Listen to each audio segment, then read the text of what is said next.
क्या हालचाल बच्चा लोग, कैसे हैं आप लोग? कैसे चल रहा पढ़ा लिखा? होपफुली सब अच्छा चल रहा होगा। मैं आपका मुरली सर, और आज फ्लैश कोर्स में the chapter is chemical bonding.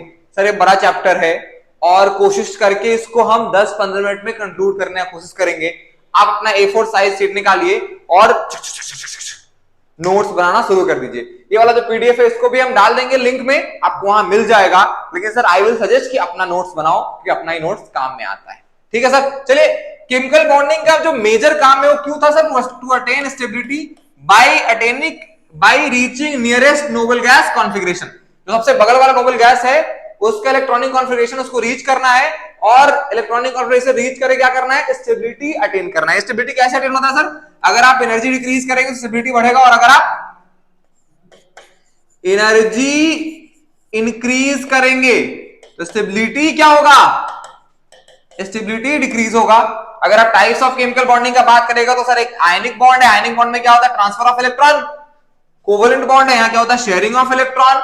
और कोऑर्डिनेट बॉन्ड है, यहां भी शेयरिंग ऑफ इलेक्ट्रॉन ही होता है, बट जो इलेक्ट्रॉन डोनेट करता है वो बस एक एटम अकेले इलेक्ट्रॉन डोनेट कर रहा होता है। ठीक है, आ रही बात समझ में? Yes sir. चलिए आगे बढ़ते हैं। हम पहले बात करेंगे आयनिक बॉन्ड का। भाई आयनिक बॉन्ड बहुत नकारा हुआ है, आयनिक बॉन्ड पे कोई काम नहीं कर रहा सर। आयनिक बॉन्ड मोस्टली जो बात होता है कोवेलेंट बॉन्ड पे होता है, तो मैंने आयनिक बॉन्ड के सारे इंपॉर्टेंट चीज यहां पे लिख दिया। सर हम सबसे पहले बात करेंगे आयनिक बॉन्ड होता क्या है। तो आयनिक बॉन्ड क्या है? एक तरह का इलेक्ट्रोस्टैटिक फोर्स है।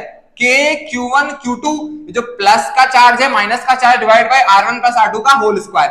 ये एक तरह का electrostatic force of attraction between anion and cation. Sir देखिए यहाँ पे एक हेवर्स प्रोसेस के बारे में हमने बात करा हुआ है। क्या है बात यहाँ पे? देखिए आपने क्या लिया? आपने जब लिया था मैंने सॉलिड रहा होगा, इसको आयनाइजेशन एंथैल्पी, सबसे पहले कहते हैं इसको हम सब्लिमेशन एनर्जी देंगे।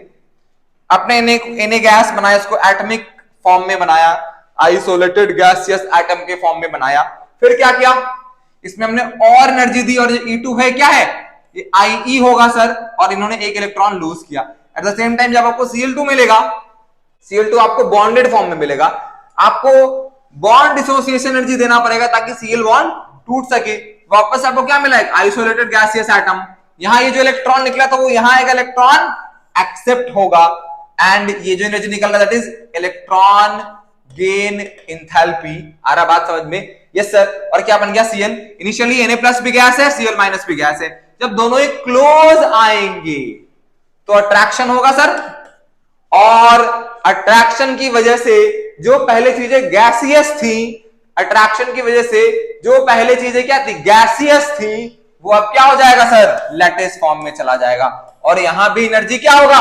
यहां भी एनर्जी रिलीज होगा। ठीक, तो अगर आप इस पूरे चक्कर में अगर आपको डेल्टा E निकालना है, इस पूरे केस में क्या करना है?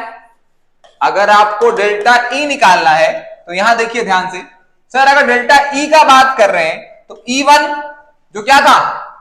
E1 था आपका सब्लिमेशन एनर्जी और एटमाइजेशन एनर्जी। E2 क्या था सर? E2 यहां देखिए, E2 था आपका आयनाइजेशन एंथैल्पी, और E3 आपको देना पड़ रहा।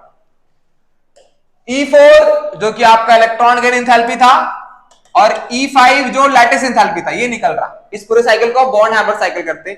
जनरली ऐसा देखा गया है जो डेल्टा E की वैल्यू जितनी नेगेटिव होगी उतना ज्यादा स्टेबिलिटी इंक्रीज करेगा, और आयनिक बॉन्ड बनने का चांस उतना ज्यादा, आयनिक बॉन्ड का स्टेबिलिटी उतना हाई होगा। ठीक है सर? ठीक है। तो जनरली ये देखा गया है कि अगर आपको आयनिक बॉन्ड बनाना है तो E1 E2 E3 जो positive value that should be low, whereas E4 and E5 should be high, तभी आपका स्ट्रॉन्ग आयनिक बॉन्ड बनेगा। प्रॉपर्टीज क्या है सर? हार्ड होता है बट ब्रिटल। ब्रिटल मतलब चकनाचूर होने वाला, है ना सर? वो जो जैसे आपने देखा बॉलीवुड में वो जो दिल टूटता डिश, तो वैसे ही सर ब्रिटल मींस क्या? द टर्म इज चकनाचूर। चकनाचूर हिंदी में लिख दिया मैंने आपको, कि मतलब एक बार में ना मल्टीपल क्लीवेज आएगा वहां पे।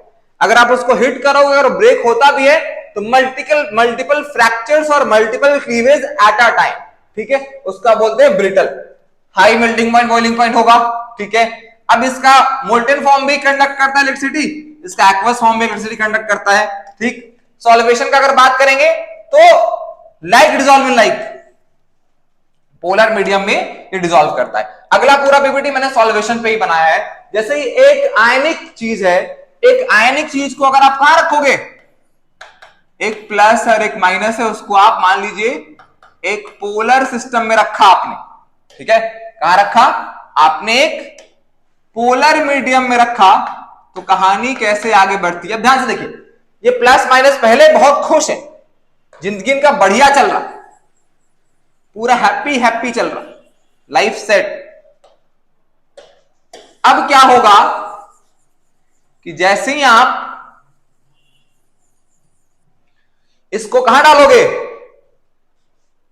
पोलर प्रोटिक मीडियम में, ठीक है सर, यहां मैं टर्म यूज कर रहा हूं पोलर प्रोटिक, आपको पता होगा। तब क्या होगा, तब जितने भी आयंस है सारे पोलराइज होंगे, निगेटिव वाला पॉजिटिव को अट्रैक्ट करेगा एंड पॉजिटिव वाला नेगेटिव को अट्रैक्ट करेगा, ठीक। और क्या होगा, हर पॉइंट पे एक पार्शियल बॉन्ड बनना शुरू होगा, और उस पार्शियल बॉन्ड से क्या होगा सर, उस पार्शियल बॉन्ड से एनर्जी निकलेगा। आ रही बात समझ में। और ये जो एनर्जी निकला,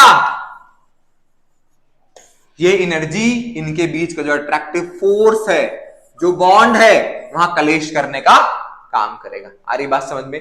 इनके बीच में जो बॉन्ड था ना, ये जो एनर्जी आ रहा है ना आसपास से, इससे ये बॉन्ड वीक होगा, और अगर ये जो एनर्जी रिलीज हो रही है, it is greater than bond enthalpy, या फिर आप बॉन्ड एनर्जी भी बोल लो, तब ये बॉन्ड ब्रेक हो जाएगा, ठीक। और प्लस के चारों तरफ पोलराइज होके सारे जो एटम्स है, सारे जो सॉल्वेंट के मॉलिक्यूल्स है, और माइनस के चारों तरफ भी पोलराइज होके सारे मॉलिक्यूल। अब क्या हो गया, यहां पे दोनों भाई बिछड़ गए हैं। दोनों भाई क्या हो गए सर, दोनों भाई अभी अलग अलग हो गए हैं। बट भाई अलग अलग होने के बाद भी सर, जो जिसकी वजह से ये बॉन्ड टूटा है, all the polar protic bond, all the polar molecules, जो हर पॉइंट पे छोटा छोटा, देखो वो लिलीपुट वाली कहानी है। ये सब जो पोलर प्रोटिक मीडियम में जो ये सारे मॉलिक्यूल्स है, जो सारे सॉल्वेंट के मॉलिक्यूल्स है, वो सब लिलीपुट्स है,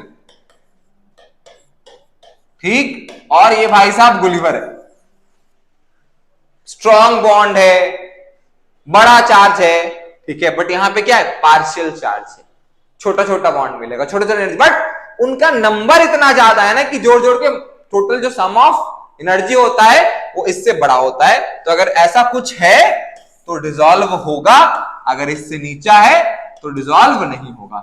अब ये जो बड़ा सा मॉलिक्यूल देख रहे हैं, बड़ा सा, इसको हम बोलते हैं सॉल्वेटेड आयन। एक सॉल्वेटेड आयन और एक सॉल्वेटेड केटायन, ठीक है सर, गुड। आगे बढ़ते हैं। सॉल्वेशन एनर्जी क्या होता है कि अगर आप 1 मोल आयनिक सब्सटेंस को एक्सेस ऑफ सॉल्वेंट में डालोगे, तो जो हीट रिलीज होगी उसको आप क्या बोलोगे, सॉल्वेशन एनर्जी। एक स्पेशल केस है, अगर आपका सॉल्वेंट जो है वो पानी है, तो उस केस में इस एनर्जी को हम क्या बोलते हैं, हाइड्रेशन एनर्जी बोलते हैं। आ रही बात समझ में। अगर आपका जो सॉल्वेंट है वो पानी है, तो क्या बोलते हैं हम, सॉल्वेशन एनर्जी को क्या बोलते हैं, हाइड्रेशन एनर्जी बोलते हैं। अगली बात करते हैं साइज ऑफ सॉल्वेटेड आयन। अब जनरली ये चार्ज डेंसिटी जितना ज्यादा होगा ना सॉल्वेटेड आयन का, ये चार्ज डेंसिटी जितना ज्यादा होगा उतना अट्रैक्ट करेगा किसको, सॉल्वेंट के पार्टिकल्स को अपनी तरफ। आ रही बात समझ में। ये वाला पीडीएफ डाल देंगे, बट नोट्स आप अपना बनाओ। जितना ज्यादा चार्ज डेंसिटी है ना, उतना अपनी तरफ अट्रैक्ट करेगा, तो उतना क्या होगा सर, उतना साइज उसका बड़ा होगा। और साइज बड़ा है तो साइज पे मोबिलिटी भी डिपेंड करेगा। अगर काफी बड़ा हो गया है तो उसको चलने फिरने में क्या होगा, उसको चलने फिरने में दिक्कत होगा, तो इससे मोबिलिटी भी इफेक्ट होता है। और इससे अगर आप बात करेंगे तो कोई अगर मोबिलिटी किसी से कम है, तो फिर अगर आप उसका बात करो, कंडक्टिविटी भी क्या होगा, अकॉर्डिंगली कम होगा। इससे इसका न्यूक्लियोफिलिसिटी पे भी अफेक्ट होता है। आपने पढ़ा होगा, मैंने यहां पे लिखा भी है कि अगर साइज बड़ा हो गया है तो फ्लोरीन इन एक्वस मीडियम खराब न्यूक्लियोफाइल होता है as compare to chlorine, bromine and iodine, ठीक है सर। तो एक्वस मीडियम में अगर आपको फ्लोरीन सबसे बड़ा होता है, जनरली सबसे छोटा, फिर क्लोरीन, फिर ब्रोमीन, फिर आयोडीन। ये जो हम किसकी बात कर रहे हैं, हम ये सॉल्वेटेड आयन की बात कर रहे हैं। जनरली इसका साइज छोटा होता है, लेकिन सॉल्वेटेड आयन का साइज क्या होता है सर, बड़ा होता है। Similarly lithium, sodium, potassium, rubidium, caesium में भी यही काम चलेगा। आगे बढ़िए सर। अब हम बात करते हैं कोवेलेंट बॉन्ड। कोवेलेंट बॉन्ड में जनरली हम जो फंडा पढ़ते हैं और लुईस ऑक्टेट रूल, वहां भी ऑक्टेट रूल है, यहां भी ऑक्टेट रूल है, बट यहाँ पे हम एक बनाते हैं लुईस डॉट स्ट्रक्चर। आप सबको बनाना आता ही होगा। और एक और बात याद रखिए, पी ब्लॉक एलिमेंट्स चैप्टर में बहुत सारे लुईस डॉट स्ट्रक्चर बन रखे हैं, ठीक है, तो प्लीज जाके आप रिवाइज कर लीजिएगा। जो भी मोस्टली लुईस डॉट स्ट्रक्चर्स हैं वो आपको रिवीजन करने हैं। एक बात ध्यान रखिएगा, ये जो स्फेयर है, इस स्फेयर के अंदर इस कार्बन के, इस एटम के सारे इलेक्ट्रॉन्स होने चाहिए। जब भी आप लुईस डॉट स्ट्रक्चर बनाए तब ये बात ध्यान रखना है, जो स्फेयर है, हर एटम का अपना अपना स्फेयर है और हर स्फेयर के अंदर उसके सारे के सारे पार्टिकल्स होने चाहिए, ठीक है। लुईस डॉट स्ट्रक्चर क्या क्या नहीं कर पाया, क्या क्या ड्रॉबैक था, तो सर शेप और ज्योमेट्री नहीं बता पाया था, और क्या हाइपोवैलेंट हाइपरवैलेंट कंपाउंड नहीं बता पाया था, ठीक है, और क्या बहुत सारे एलिमेंट वैसे होते हैं जहां ऑड नंबर ऑफ इलेक्ट्रॉन होता है, वो भी ये भाई साहब एक्सप्लेन नहीं कर पाए, ठीक है। आगे बढ़ते हैं।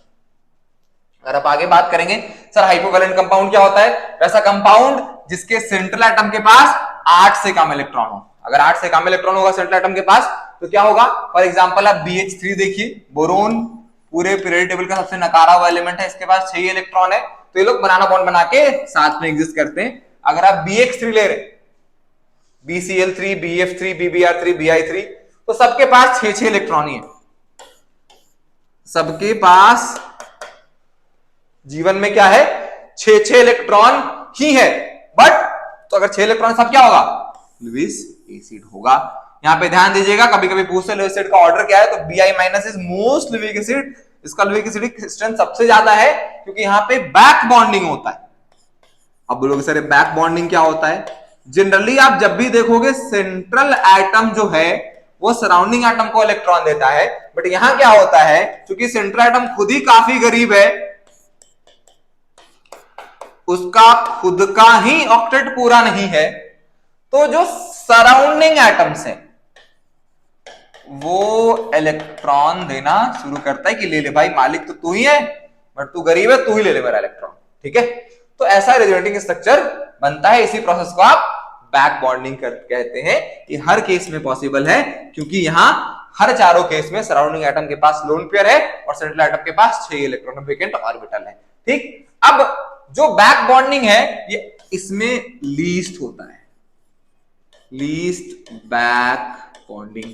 क्यों सर लीस्ट बैक बॉन्डिंग क्यों होता है बेटा, क्यों लीस्ट बैक बॉन्डिंग होता है सर, क्योंकि क्यों सर होता है बताइए, क्योंकि शेप में डिफरेंस ज्यादा है। बी और एफ सेम शेल का है, जो उसके वैलेंस शेल है वो सेम है। बी और आई, बी 2 का है और आई बहुत बड़ा, ठीक, तो इसीलिए वैलेंस शेल का नंबर अलग होता है।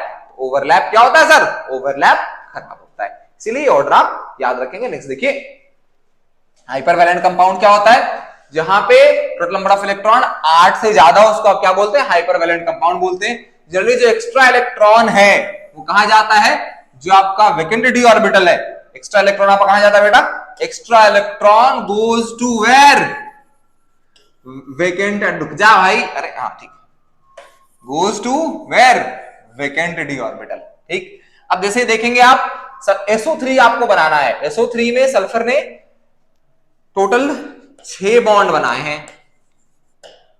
अरे बात समझ में, 6 बॉन्ड बनाने के लिए आपको क्या चाहिए, आपको 6 अनपेड इलेक्ट्रॉन चाहिए, चाहिए नहीं चाहिए, हाँ सर चाहिए, और 6 अभी कितना है, 2 है, तो ये और ये 2 इलेक्ट्रॉन जंप कराओगे, आपका जो सल्फर है उसका सेकेंड एक्साइड स्टेट बनेगा, जिसमें आपके पास 1 2 3 4 5 6 अनपेड इलेक्ट्रॉन है, और ये 6 अनपेड इलेक्ट्रॉन ऑक्सीजन के 6 अनपेड इलेक्ट्रॉन से मतलब 2 2 के 3, ठीक है, बॉन्ड ओवरलैप करके, ऑर्बिटल ओवरलैप करके बॉन्ड बनाएंगे, ठीक है। हाइपरवैलेंट कंपाउंड ऐसे ही बनता है। और एक बात ध्यान रखिएगा, atoms with vacant D orbital can only form hypervalent compound. Shell number 2 का जो आप देखें ना पीरियड नंबर 2, उसके लोग हाइपरवैलेंट कंपाउंड नहीं बना सकते क्योंकि उनके पास डी ऑर्बिटल है ही नहीं, ठीक है सर। आगे बढ़ते हैं, चलिए नेक्स्ट देखिए, कुछ कुछ कंपाउंड वैसे थे वो क्या करते थे, जो जिनमें ऑड नंबर ऑफ इलेक्ट्रॉन था। फॉर एग्जांपल NO2, NO2 के पास देखो नाइट्रोजन है कितना है 7 और 8 प्लस 8 तो 23 इलेक्ट्रॉन है और ये ऑड है। आप बोलते हो इलेक्ट्रॉन पेयर में एग्जिस्ट करता है, तो अगर ऑड करोगे तो कैसे होगा, ऐड ऑड। अगर आप ऑड पेयर ऑफ इलेक्ट्रॉन है, ऑड नंबर ऑफ इलेक्ट्रॉन है, तो एक इलेक्ट्रॉन कभी ना कभी तो खाली बचेगा ना भाई। हाँ सर एक इलेक्ट्रॉन तो खाली बचेगा, तो वही लॉजिक क्लियर नहीं हो रहा था। तो इसीलिए NO2 क्या होता है, डाइमराइज करता है और N2O4 बनाता है, बिकॉज इसमें क्या है, इसमें ऑड नंबर ऑफ इलेक्ट्रॉन।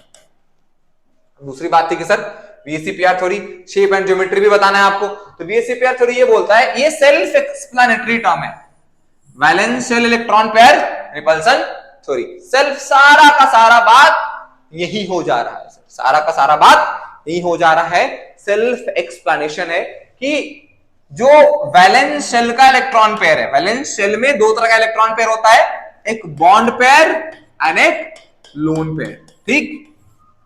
उनके रिपल्सन पे बेस्ड थ्योरी है। इसने ये बोला है कि जो कंपाउंड्स है, जो स्ट्रक्चर्स हैं, वो उस शेप में जाएंगे जहां पे valence pair of electron will have minimum repulsion.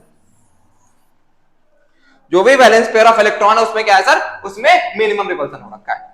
तो एक बात और ध्यान रखना है कि लोन पेयर रिपल्सन सबसे स्ट्रांग होता है, फिर लोन पेयर बॉन्ड पेयर, फिर बॉन्ड पेयर बॉन्ड पेयर। और एक और बात कि ये फंडा करते समय मल्टीपल बॉन्ड को सिंगल बॉन्ड कंसीडर करेंगे, ठीक है। आगे बढ़िए सर, हम ऐसा अज्यूम करते हैं कि A को सेंट्रल एटम, B को सराउंडिंग एटम, और सारा का सारा एनसीईआरटी एग्जांपल हम आपके साथ शेयर करते हैं। ध्यान से देखिए, दिख रहा है? हाँ भाई, शकल पे लाइट थोड़ा कम हो गया होगा, मेरी शकल थोड़ा काला, कोई बात नहीं, इधर आ जाओ। देखो आप सर अगर बात करेंगे ना, तो A को हमने लिया सेंट्रल, B को लिया हमने सराउंडिंग। तो नंबर, अगर आप AB2 ले रहे हैं तो number of pair of electron आपके पास 2 है, जो स्ट्रक्चर बनेगा वो लीनियर बनेगा। Example is BeCl2 HgCl2। अगर आप AB3 कर रहे हैं, कहानी कैसा है, कहानी इज AB3, तो ट्राइगोनल प्लेनर स्ट्रक्चर बनेगा, 3 पेयर ऑफ इलेक्ट्रॉन है, ध्यान से देखिएगा, और सबके बीच में जो एंगल है 120 डिग्री। एग्जांपल इज BF3, आप कोई भी BX3 ले लीजिए, आप BH3 लीजिए, आप BR3 लीजिए, आप कुछ भी लीजिए, कहानी ज्योमेट्री सेम ही बनेगा, ठीक। आ जाइए, अगर आपके पास AB4 है, 4 पेयर ऑफ इलेक्ट्रॉन है, तो द स्ट्रक्चर इज टेट्राहेड्रल, सबके बीच में एंगल जो है 109.5 डिग्री है, सबके बीच में एंगल। CH3 NH3, कोई भी आप सिंगल बॉन्डेड कार्बन ले लो, ठीक है। तो सबका सब क्या होगा, एक कार्बन लो, उस पे 4 डिफरेंट कंपाउंड बनाओ, कार्बन में कोई डबल बॉन्ड नहीं होना चाहिए, सारा का सारा क्या बनाएगा, सारा का सारा जो शेप है वो टेट्राहेड्रल ही होगा। Next is trigonal bipyramidal. अगर आप कर रहे हैं AB5, the shape is trigonal bipyramidal, PCl5 है, ठीक है। आप यहां पे ये भी कर सकते हैं, PX4X-1। यहां पे 2-3 चीजें ध्यान रखने वाली है। पॉइंट नंबर 1 कि जो अगर आप बात करेंगे ना, चलो हम यही बनाते हैं, इसको आप बोलते हैं एक्सियल पोजीशन, बोलते हैं सर, और इसको बोलते हैं इक्वेटोरियल। पॉइंट नंबर 1, ठीक। अगर आप बॉन्ड लेंथ का बात करेंगे L1 L2, तो एक्सियल का जनरली बॉन्ड लेंथ बड़ा होता है जब सब एटम सेम है। Point number 1। इसमें जो दूसरी कहानी है वो ये है कि जब भी आपके पास लोन पेयर आए, तो लोन पेयर को हम लेस रिपल्सिव जगह पे डालना चाहते हैं, ऑन कहां डालेंगे, इक्वेटोरियल पोजीशन, ठीक है। एंड यहां पे तीसरी कहानी ये है कि अगर मोर इलेक्ट्रोनेगेटिव कोई सिस्टम है, it will take position of what, on axial position, ठीक। तो चलिए आपको हम सवाल दिए जाते हैं कि PCl3F2 का स्ट्रक्चर बनाइएगा, PCl2F3 का स्ट्रक्चर बनाइएगा, ठीक है, और बना के कमेंट में डालिए, चेक करते हैं। Next is AB6, this is octahedral shape. Octahedral shape में एक चीज ध्यान देने वाला है कि यहां पे सारे के सारे ऑल 6 बॉन्ड्स आर इक्विवेलेंट। यहां कोई एक्सियल पोजीशन नहीं है, यहां कोई इक्वेटोरियल पोजीशन भी नहीं है, सारा का सारा 6 बॉन्ड इक्विवेलेंट है। तुम अगर इसको बेस मानते हो तो ये एक्सिस हो जाएगा। एट द सेम टाइम अगर आप कोई भी दूसरा, अगर आप इसको बेस मान लेते हो, ठीक है, तो ये एक्सिस हो जाएगा, ठीक। तो आप किसी भी एक को बेस मान के किसी को एक्सिस मान सकते हैं। Example is SF6। आगे बढ़िए। अब लास्ट केस में जो शेप था वही आपका ज्योमेट्री था, बट अगर जीवन में लोन पेयर आ जाए तो देखो, लोन पेयर ऐसा है कि रिपल्सन डालता है, इनफैक्ट ज्यादा रिपल्सन डालता है, और दिखता भी नहीं है क्योंकि कोई बाहर से निकल के बॉन्ड नहीं बनेगा। वो तो क्या है, वो तो हाइब्रिड सेल के अंदर ही पड़ा हुआ है, ठीक है, हाइब्रिड ऑर्बिटल के अंदर ही पड़ा हुआ है, वो कहीं बाहर निकल के बॉन्ड नहीं बना रहा है। तो जो इलेक्ट्रॉन, जो लोन पेयर है, इसके साथ बुरी बात क्या है कि एक तो ये मोर रिपल्सिव है, ठीक है, तो इधर से रिपल्सन ज्यादा होगा, तो जो शेप है वो शेप चेंज होंगे। और दूसरी बात क्या है, it will not be visible, ये दिखेगा नहीं। क्यों? क्योंकि एटम के अंदर ही रहेगा। रिपल्सन के समय रहेगा, तो ये तो वो मिस्टर इंडिया हो गया, रिपल्सन देगा बट इसको कंसीडर नहीं करना है जब आप शेप बनाएंगे, ठीक है। AB2 लेंगे, according to arrangement of electron trigonal planar ही बनेगा, ये दिखने नहीं वाला है आपको, ठीक है। तो द शेप विल बी कुछ ऐसा। क्या करना है आपको, हटा देना है। और ये जो एंगल थीटा है, ये लेस देन क्या हो जाएगा 120 डिग्री। क्यों सर? क्योंकि ऊपर से रिपल्सन ज्यादा है, ठीक है। अगर आप एग्जांपल दे रखा आपको, O3 है, SO2, ठीक है। नेक्स्ट देखिए, trigonal pyramid example is NH3, ठीक है। अगर आप शेप का बात करेंगे तो अरेंजमेंट ऑफ इलेक्ट्रॉन तो क्या है,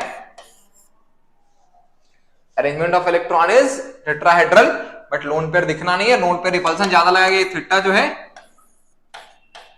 थीटा वापस से 109.5 डिग्री से छोटा ही हो जाएगा। अब देखिए, अगर आप जॉल का बात करेंगे, H2O, ये भी बेंड शेप है, ठीक है। ऑक्सीजन में ऊपर दो लोन पेयर है, तो यहां पे जो ये H है, ये एंगल और छोटा हो जाता है, NH3 से भी छोटा होगा। अगर आप AB4E का बात कर रहे हैं, ठीक है, तो ये शीशा शेप का होता है, मतलब structure is again what, trigonal bipyramidal. मैंने आपको बोला था अगर लोन पेयर तो कहां जाएगा, ऑन इक्वेटोरियल पोजीशन, ठीक। और फोटो कैसा बनेगा, एग्जांपल इज SF4। अब आप बात करें AB3E2 का, 5 पेयर ऑफ इलेक्ट्रॉन्स हैं, ज्योमेट्री कैसा होगा, अरेंजमेंट ऑफ इलेक्ट्रॉन कैसा होगा, ट्राइगोनल बाइपिरामिडल, शेप कैसा है सर, ये सब दिखेगा नहीं, shape is T shape. Example is ClF3 ले लीजिए, आप IF3 ले लीजिए, इंटरलॉजन कंपाउंड्स। नेक्स्ट देखिए सर, AB5E, ठीक, total number of electron 6, octahedral shape बनेगा और यहां पे लोन पेयर है। एक बात ध्यान से देखेंगे सर, कि जैसे ही आप लोन पेयर यहां डाल रहे हो, तो ऐसे तो एंगल सारे 90 डिग्री थे, बट ये लोन पेयर अपना रिपल्शन क्या कर रहा, ज्यादा कर रहा है। तो इधर जो एंगल परफेक्ट 90 डिग्री हुआ करता था, वो एंगल अब 90 ना होगा, 90 डिग्री से क्या होगा, कम होगा। परफेक्ट राइट एंगल आपको यहां नहीं मिलना। थीटा, कोई भी थीटा आप उठा रहे हो, theta is less than 90 degree, ठीक है सर। नेक्स्ट देखिए, AB4E2, 2 लोन पेयर है, रिपल्सन से सबसे ज्यादा दूर रखोगे आप, स्क्वायर प्लेट बनेगा। एग्जांपल इज XeF4, Xe के पास टोटल नंबर ऑफ 8 इलेक्ट्रॉन होते हैं, 2, एक पेयर यहां, एक पेयर यहां, और बाकी 4 क्या कर रहे हैं, बाकी 4 आपके बॉन्ड बना के दे रहे हैं, ठीक है सर। ठीक है सर, बहुत अच्छा, छाप लीजिए, आगे चलते हैं।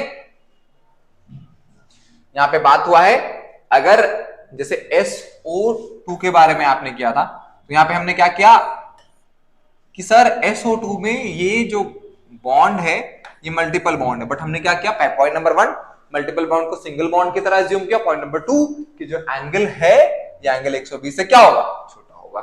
यहां भी आप देख रहे हैं एंगल 107 है, जो मैंने आपको पहले ही बताया। यहां पे एंगल 104 है और सीशॉ शेप है ये, ठीक है, SF4। यहां अगर आप कंपेयर किया दोनों में, ये वाले भाई साहब मोर स्टेबल है क्योंकि यहां पे लोन पेयर पे रिपल्शन कम है। एनसीईआरटी के पेजेस हैं, आप लोग पढ़ लीजिएगा सब लाइन बाय लाइन, इससे बहुत सारे सवाल आते हैं। चलिए नेक्स्ट देखिए हाइब्रिडाइजेशन। अब बहुत सारा ऐसा चीज था जो वीसीपीआर थ्योरी क्लियर नहीं कर पाया। हाइब्रिडाइजेशन ये बोलता है कि atomic orbitals will undergo intermixing. जिससे आप सब्जी बनाते हैं ना, तो जो भी मसाले होते हैं उसको आप मिक्सी में डालते हैं, करके बाहर निकालते हैं, एग्जैक्टली वैसा ही इंटरमिक्सिंग, ठीक है, intermixing before bond formation.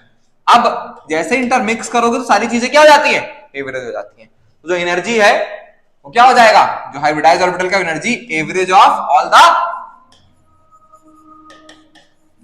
Atomic orbital, ठीक है। शेप एंड साइज भी एवरेज हो जाएगा, number of hybridised orbital number of atomic orbital के बराबर होगा। अब एक बार देखें नंबर ऑफ हाइब्रिडाइज्ड ऑर्बिटल क्या होता है सर। अगर आप बात करेंगे नंबर ऑफ हाइब्रिडाइज्ड ऑर्बिटल होता है sir sigma, number of sigma bond plus number of lone pair, ठीक है सर, बहुत अच्छे। अब कुछ मैंने लिखा है यहाँ पे आपके लिए, सर अगर आपका हाइब्रिडाइजेशन sp3 आता है तो शेप कैसा होगा, टेट्राहेड्रल। हाइब्रिडाइजेशन sp2 आता है 3 है, वैसे ही जैसा वहां पे number of pair of electron मिल रहा था, वैसे ही आपको नंबर ऑफ हाइब्रिडाइज्ड ऑर्बिटल यहाँ पे आपको देखना पड़ेगा। यहाँ पे 3 है ट्राइगोनल प्लेनर, sp अगर बात करेंगे 2 है लिनियर, sp3d बात करेंगे 5 है ट्राइगोनल बाइपिरामिडल, sp3d2 ऑक्टाहेड्रल। अगर कहीं sp3d3 आ रहा है तो क्या होगा, pentagonal bipyramidal, pentagonal bipyramidal, that is IF7, ठीक है सर। आगे बढ़ते हैं। अब VBT है वैलेंस बॉन्ड थ्योरी। ये ग्राफ अगर आप बात करेंगे, ये ग्राफ बहुत इंपॉर्टेंट है, इसे डायरेक्ट सवाल भी आया है। तो देखिए इनिशियली हाइड्रोजन का अगर 2 एटम लेंगे, इसमें 2 तरह के फोर्स होते हैं। एक जो फोर्स है आपका रिपल्सिव फोर्स है, जो दोनों इलेक्ट्रॉन्स के बीच में होगा और दोनों न्यूक्लियस के बीच में होगा, और एक जो फोर्स है वो अट्रैक्टिव फोर्स है, अट्रैक्ट करेंगे दोनों। जो 2 अट्रैक्टिव फोर्स है, 2 रिपल्सिव फोर्स है। अगर आप इनफाइनाइट डिस्टेंस पे है, दोनों क्या है, आइसोलेटेड है, आइसोलेटेड एटम है।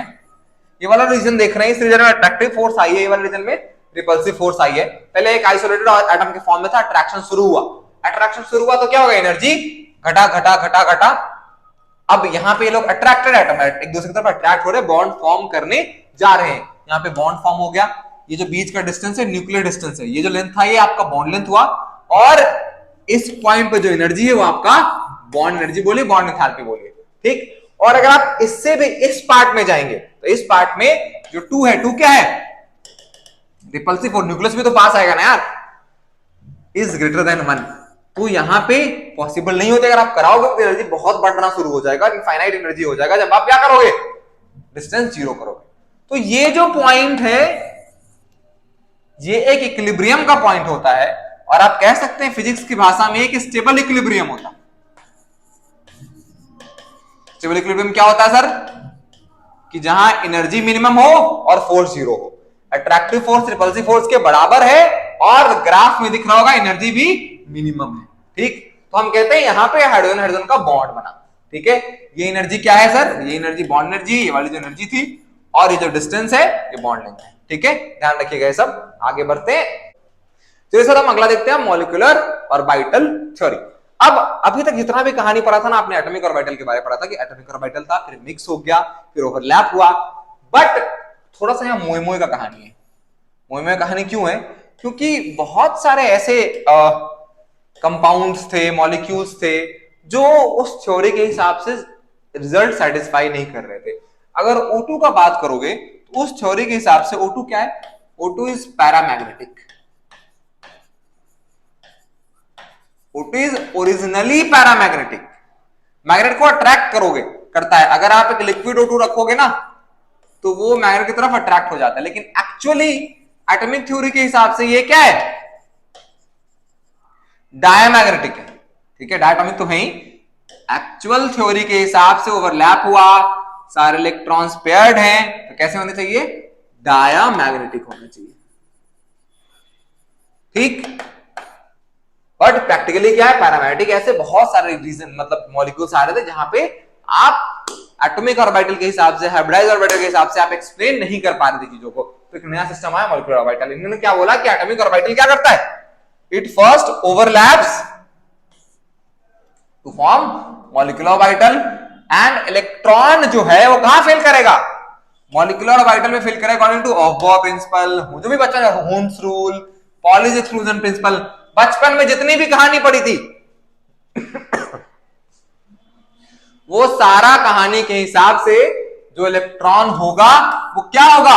फिल होगा into the molecular orbital.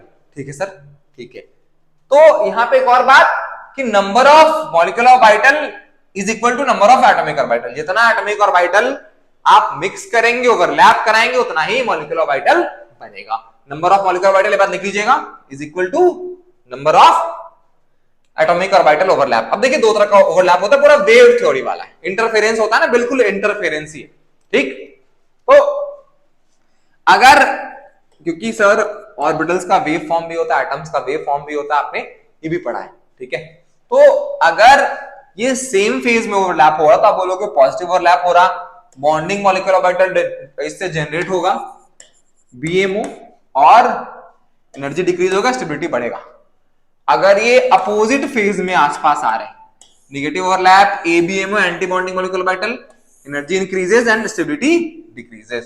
And third is, अगर मान लीजिए सेम प्लेन में ही नहीं है तो this is called non bonding molecular orbital. कोई बॉन्डिंग नहीं होगा, कोई चेंज एनर्जी नहीं होगा, कोई शेप एंड साइज नहीं होगा, कोई शेप एंड साइज में चेंज नहीं होगा। यहां जनरली अट्रैक्शन होता है,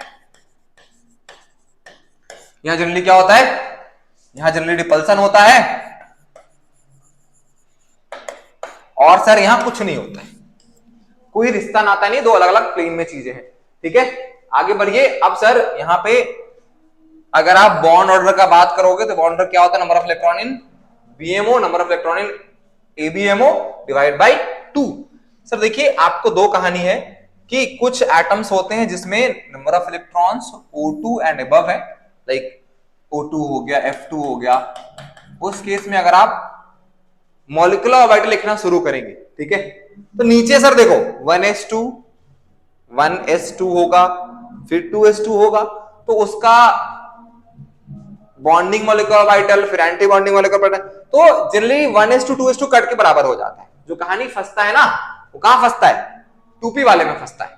ठीक है, जहां से आपको एग्जैक्टली क्वेश्चंस पूछे जाएंगे। ठीक, तो अगर O2 से अबव है कोई sp मिक्सिंग नहीं होगा, और अगर N2 एंड बिलो है तो वहां पे सर sp मिक्सिंग होता है। अब उसकी वजह से कारण क्या होता है कि मान लीजिए आपके पास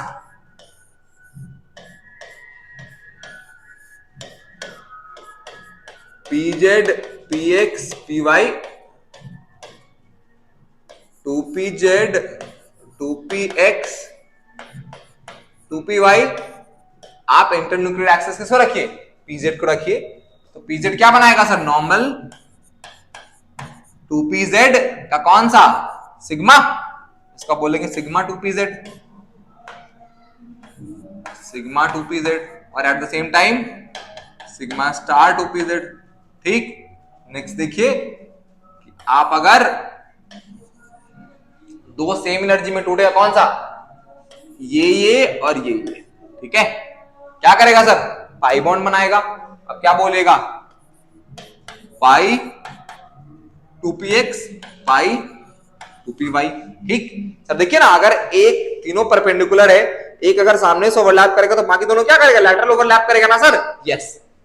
नेक्स्ट देखो, अगर आप बात करेंगे तो सर अगर सिग्मा कम स्टेबल किया, एनर्जी कम डाउन किया है, तो एंटी बॉन्डिंग भी इसका थोड़ा सा एनर्जी, थोड़ा सा अनस्टेबल करेगा।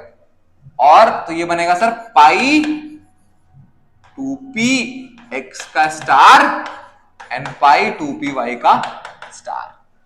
देखिए सर, एक आपको ट्रायंगल बनाना है, ट्रायंगल के नीचे एक ट्रायंगल बनाना है, और हर कॉर्नर क्या कर रहा, रिप्रेजेंट कर रहा रिस्पेक्टिव, हर कॉर्नर क्या कर रहा, रिप्रेजेंट कर रहा रिस्पेक्टिव किसको, respective bonding and anti bonding molecular orbital को। एक ऑर्बिटल में 2 इलेक्ट्रॉन फिल होगा, पहले लेस एनर्जी में फिल करेंगे, फिर हाई एनर्जी में फिल करेंगे। अकॉर्डिंगली अगर आप n to n बिलो में जाएगा ना, इसमें मिक्सिंग होता है। यहाँ पे एक रॉकेट बनाना है आपको, ट्रायंगल के नीचे ट्रायंगल। बस ये वाली जो कहानी थी ना, ये उल्टी हो गई, बाकी ऊपर सेम है कि pi star 2px pi star 2py ज्यादा स्टेबल करने लगा, उसका एनर्जी कम है as compare to sigma star 2pz। बाकी ऊपर, सॉरी ये तो सिग्मा है, बॉन्डिंग वाला है ऑर्बिटल्स है, ठीक है। सर अगर आप यहां देखेंगे ना, इस वाले केस में, n to n बिलो वाले केस में, ट्रायंगल के नीचे ट्रायंगल आप क्या करेंगे सर, आप एक रॉकेट बना देंगे, ठीक है। आप अगर सर यहां पे एक रॉकेट बनाएंगे सर, तो ट्रायंगल के नीचे ट्रायंगल, बस आपको ये ध्यान देना है कि ये वाला जो था ना, ये ट्रायंगल उल्टा हो गया है, तो जो ये वाला कॉर्नर है sigma P pi P X pi P Y and sigma 2pz, ऊपर जो स्टार वाला है सिग्मा स्टार 2pz, और ये क्या होगा सर,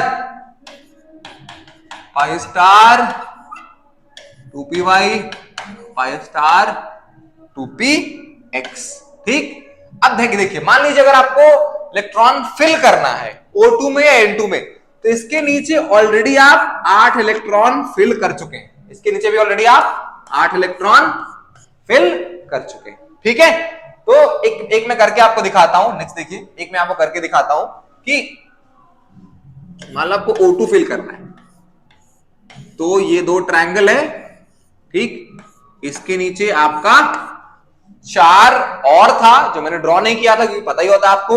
यहाँ पे आप टोटल 16 इलेक्ट्रॉन हो गए ना, यहाँ 2, फिर यहाँ 2, नाम क्या होगा सर आप लोग बताइए, आप लोगों को पता ही होगा, फिर यहाँ 2, फिर यहाँ 2, फिर यहाँ एक 16 इलेक्ट्रॉन हो जाएगा, देख लीजिएगा, ठीक है। 1 2 3 4 5 नहीं, एक और, एक पेयर और यहाँ होगा सर आपका, ठीक है। अब देखिए ये दोनों क्या है, ये दोनों अनपेयर्ड इलेक्ट्रॉन, किसका क्या नाम है, आप नाम भी लिख सकते हैं, नाम अगर लिखेंगे तो क्या है, sigma 1s, sigma star 1s, sigma 2s, sigma 2s का स्टार, ये तो मैंने अभी आपको बता ही है। अब वही काम अगर आप N2 में करना चाहते हैं, तो यहाँ पे आपको रॉकेट बनाना है, नीचे 4 कहानी वैसी ही है, टोटल 14 इलेक्ट्रॉन है, फिल करिए, कितने हो गए, 8 हो गए, 2 10, 2 12, 2 14, खत्म कहानी।